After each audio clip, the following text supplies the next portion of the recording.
Bismillahirrahmanirrahim. Assalamualaikum warahmatullahi wabarakatuh.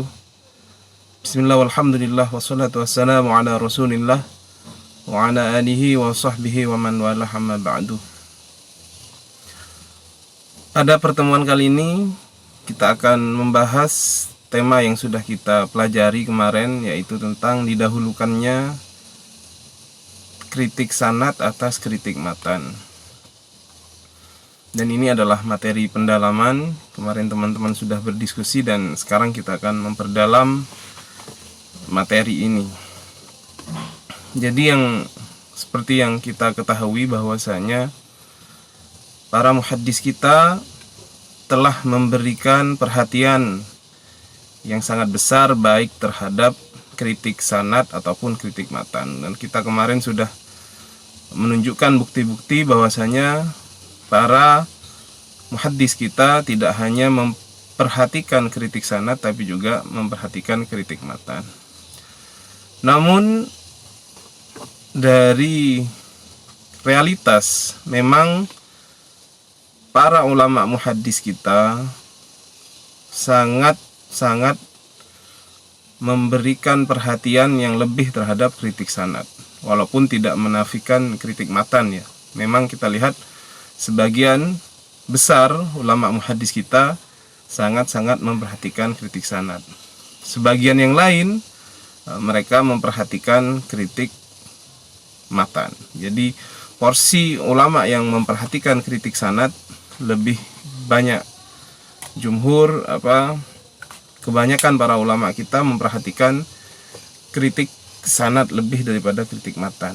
Nah, tentunya di sana ada sebab-sebab kenapa kemudian ulama muhaddis kita itu menaruh perhatian yang sangat besar terhadap sanad.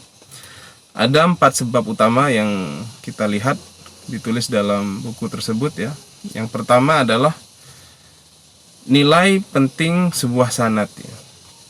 Jadi diilustrasikan kalau dalam sebuah bangunan maka sanad itu ibarat pondasi. Jadi pondasi itu menentukan bangunan keseluruhannya. Kalau pondasinya kuat, insya Allah bangunannya kuat.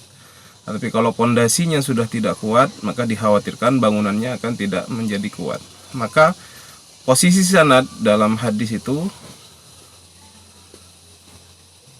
sama seperti posisi pondasi dalam sebuah bangunan. Jadi kalau sanadnya sudah bagus, maka itu akan berefek kepada matannya. Dan juga memang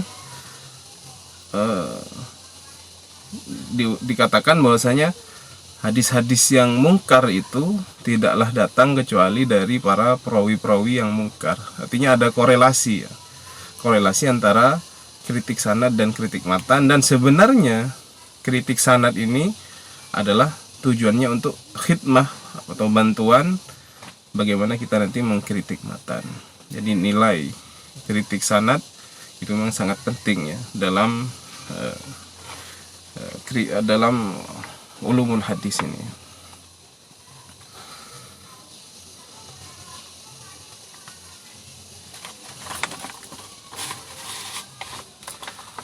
Jadi dikatakan oleh seseorang kepada Ibnul Mubarak ya, hadhil ahadis masnu'ah. Apakah hadis ini adalah hadis maudhu atau hadis yang dibuat-buat? Kemudian beliau berkata, ya'ishu laha al-jahabidah. Hadis-hadis semacam itu sudah dipelajari oleh orang-orang yang benar-benar ahli, para kritikus hadis. Artinya para kritikus hadis itu bisa mengetahui mana hadis yang maudhu atau dibuat-buat atas Nabi Muhammad SAW. Sebagaimana dikatakan ya, oleh Naim bin Hamad ketika dia berkata kepada Abdurrahman bin Mahdi. Beliau mengatakan, kaifa yu'rafu al-kadzab. Kaifa ya'rifu, atau bisa dikatakan kaifa ya'rifu al-kadzab. Bagaimana engkau, para ahli hadis itu mengetahui para pembuat hadis palsu, atau bagaimana diketahui para pembuat hadis palsu itu. Beliau mengatakan kama ya'rifut tabib al-majnun, sebagaimana dokter itu bisa mengetahui orang yang gila dan yang waras ya. Jadi dokter itu dengan kemampuannya bisa mengetahui mana orang yang gila, mana yang waras. Sebagaimana juga ahli hadis bisa mengetahui mana hadis yang sahih, mana hadis yang tidak sahih. Maka rijal atau para perawi hadis itu bagaikan pondasi ya. Jika pondasinya bagus, maka keseluruhan hadis itu biasanya korelasinya adalah bagus juga. Kemudian yang kedua, bahwasanya kritik sanad ini adalah sebuah kritik yang lebih bernilai objektif, membuka peluang untuk lebih objektif dalam menilai sebuah hadis ya.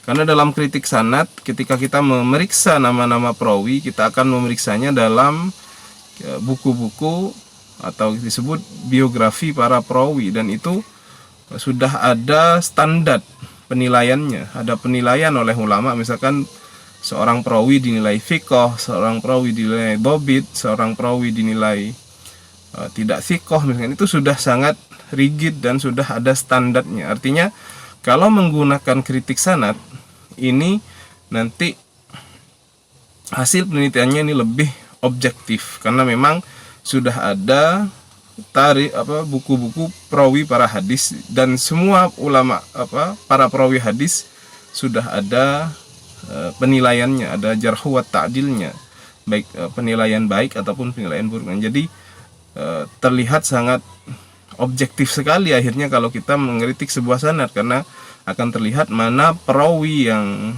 thiqah dan mana perawi yang dinilai dhaif oleh para ulama. Jadi lebih objektif ya. Jadi nilai subjektivitas di sini bisa berkurang karena memang sudah jelas di sana ada buku biografi para perawi yang sudah ditulis oleh para ulama kita. Kemudian yang ketiga, kenapa didahulukan kritik sanad atas kritik matan itu? Apabila kritik matan ini dibuka selebar-lebarnya, kemudian bisa menimbulkan hukum-hukum yang kemudian tidak bersifat objektif. Karena dalam bila kritik matan dibuka selebar-lebarnya, ini bisa membuka timbulnya hukum-hukum yang tidak bersifat objektif.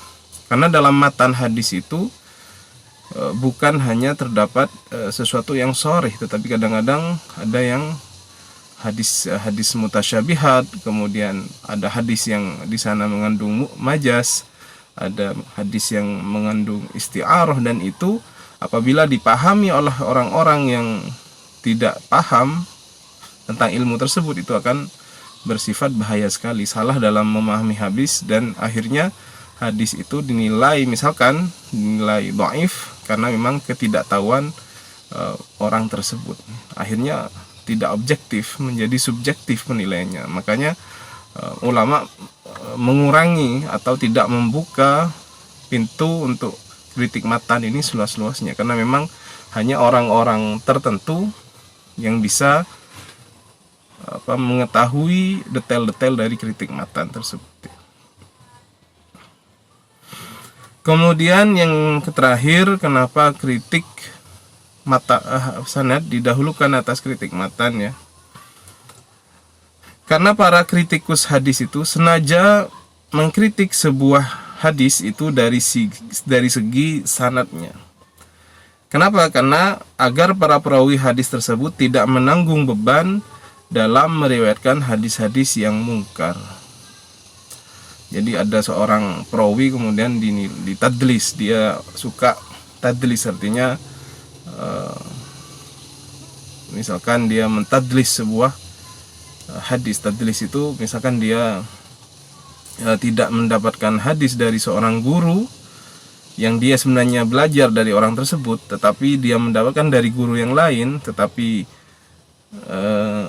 hadis tersebut diriwayatkan dari jalur yang tidak begitu kuat, akhirnya dia memasukkan hadis tersebut dari jalur guru yang sebenarnya dia tidak mendapat hadis dari orang tersebut, untuk dia mendapatkan bahwasanya hadis itu jalurnya adalah dari orang-orang kuat. Itu tadlis namanya. Nah, banyak ulama yang kemudian mengkritik sebuah hadis dan diberikan penilaian bahwasanya orang ini adalah tadlis. Jadi tidak dikritik matannya. Kenapa? Kalau yang nanti yang dikritik matannya itu akan menjadi beban bagi perawi tersebut, karena dia meriwayatkan hadis-hadis yang mungkar atau hadis-hadis yang menyalahi dari hadis-hadis fiqh yang lain. Akhirnya ulama sengaja mengkritik hadis tersebut dari jalur sanadnya dengan dikatakan tadlis dan lain semacamnya, agar para perawi tersebut tidak menanggung beban meriwayatkan hadis-hadis yang mungkar. Jadi itu empat hal yang kenapa ulama kita banyak mendahulukan kritik sanad atas kritik matanya. Kita ulangi lagi, poin yang pertama adalah bahwasanya pentingnya sanad seperti pondasi dalam sebuah bangunan. Kemudian yang kedua, bahwasanya kritik sanad adalah kritik yang lebih objektif dalam menilai sebuah hadis, karena yang dilihat adalah rawi-rawi yang sudah ada biografinya yang sangat jelas dan standarnya sudah jelas, cara penilaiannya jelas. Kemudian yang ketiga, kalau andaikan kritik matan itu dibuka dengan begitu terbuka, sangat luas begitu, dibuka kritik matan, bisa menyebabkan timbulnya nanti hukum-hukum yang tidak objektif, karena dalam hadis Nabi itu ada hal-hal yang sifatnya hadis mutasyabihat, ada hadis yang ada majaznya, ada istiarahnya dan lain-lain. Kemudian yang terakhir, memang ulama sengaja dalam mengkritik sebuah hadis itu menilai kepada sisi rawinya dengan tadlis dan lain-lain, agar si perawi hadis itu tidak menanggung beban meriwayatkan hadis-hadis yang mungkar. Saya kira itu yang bisa saya sampaikan pada kesempatan kali ini. Mudah-mudahan teman-teman bisa memahami dengan baik. Insyaallah kita bertemu pada pertemuan selanjutnya. Kita akhiri. Assalamualaikum warahmatullahi wabarakatuh.